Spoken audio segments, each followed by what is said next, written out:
So let's start with your origin story. We love a good origin story. So you were originally on a path to become a doctor, and then you switched to being in the kitchen. So what was the exact moment you realized I really want to be, scraping a grill top as opposed to, becoming a doctor? And I can imagine your parents were thrilled with this decision as well. So I consider myself very lucky in the sense that I do have an actual moment in Oh, which nice. changed. Perfect. Oh, tell us. I I decided very young that I was going to be a doctor. As I got older and went to college, and the only Yep. thing that I had decided was I wasn't going to be a surgeon. And then eventually, I started working for a doctor, Hmm. and I was like 19 or 20 at the time, and he was probably 60. Right. Okay. And I remember looking at him with a patient and realizing that I would never be as happy as he was if I continued to Mm, do this. Interesting. Wow.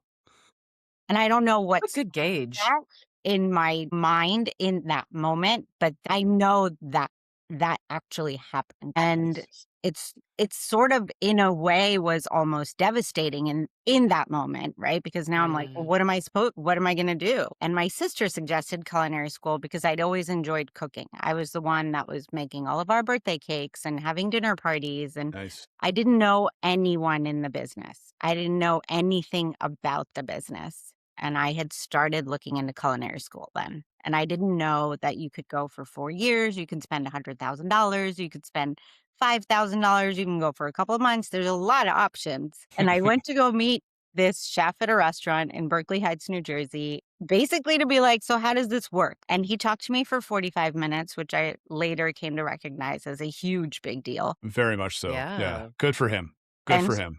he said, if you want, you can come in and hang out on Saturday, which I did. And that Excellent. Saturday, when I was there, I knew this is what I'm supposed to do. So where were you hanging Mm. out? Were you in the kitchen just kind I of was in the trying to stay out of kitchen. the way? I was just like, I was doing whatever people told me to do. Halfway through that day, the chef and the sous chef sat me down and they were like, so what do you think? And I was like, oh my, I love it. And they said, well, how would you like to work here? And I was like, what? And they said, well, we can't pay you very much to start. And I was like, okay. That's So perfect. Sounds great. They probably loved that Yeah, answer. no kidding. No fighting. I worked at the doctor's office and the restaurant for Oh, wow. 6 months, where I was working at the doctor's office in the morning, and then I would go to the restaurant, work dinner service, close, and then go home. I look back on that time and I'm like, man, if I did not feel really strongly about what I was doing, there's no way I would have done it. I got in So trouble a Mm. what lot. It was hard. what was it about that night in the kitchen then that really caught you? Was it just the energy of it all? Was it did it look like it was so much fun or No, I think it wasn't about it looking a certain way. It was how I felt. It was like nice? I Mm. Yeah. felt You felt the energy. this is my place. This is where Oh, I Yeah. good.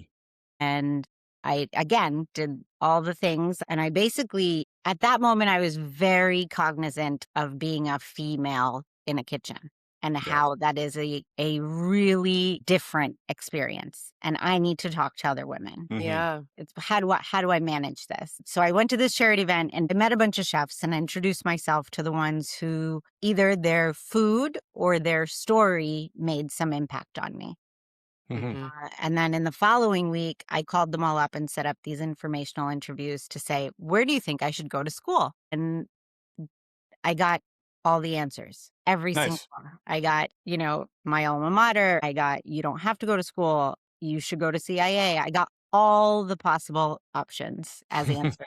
Helpful and also unhelpful. You're like, okay, great. Yeah. Now what do? Yeah. I have 10 buckets to pick No from kidding. instead of just one or I was two. really hoping this would narrow things down. Yeah. Yeah, no Yeah. kidding. All these answers answered nothing. Thank you so much. Exactly. Right. But Exactly. to be, I mean, one of the chefs that I met during that time was Floyd Cardozo from Tabla.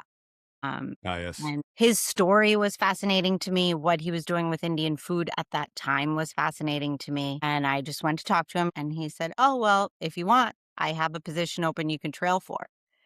And I was like, oh my God. Wow. I went home like walking on clouds, literally. Yeah, I bet. I heard And I've heard he's an incredible person. He's he the was. late Floyd Cardozo, unfortunately, but I've heard great stories. Yeah, he was a true pioneer in fine dining and Indian food and Nice. getting people to access flavor.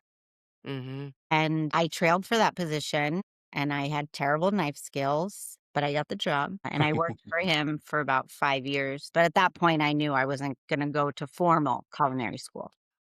Mhm. Hmm. And then from there, I went to DC. And then from DC, I moved west to California. Nice. I think the culinary school, you got to find your own path. It's a choose your own adventure sometimes with Yeah. becoming a chef. Culinary school really resonates with some people who have that kind of desire to get into that more scholastic Mhm. way of learning, and some need to go to the school of hard knocks and just are more artist like and just throw things at the wall and see what sticks. So obviously you were kind of a hybrid in the way of you've got some formal training, but also it was more or less on the spot. I'm grateful for the experience that I had and the places that I've been and the people that I've worked for and what Yeah. it's taught me. Yeah, 100%. absolutely. I'm sure you learn all the good stuff and the challenging stuff as Right. well, and all the lessons in between. The demand for group and private events is at an all-time high. Is your business ready to capitalize on all these opportunities? With Restaurant as your booking partner, you can ensure event success this year and beyond. With no booking fees or commissions, Restaurant has helped over 2,000 restaurants, bars, and breweries reach local event planners who are looking for a space for their next gathering. Whether it's a birthday, anniversary, graduation, or corporate event, Restaurant will get your space booked. Try it today and receive 3 months completely risk-free by signing up at restaurant.com/podcast. That's RESTAURENT.com/podcast.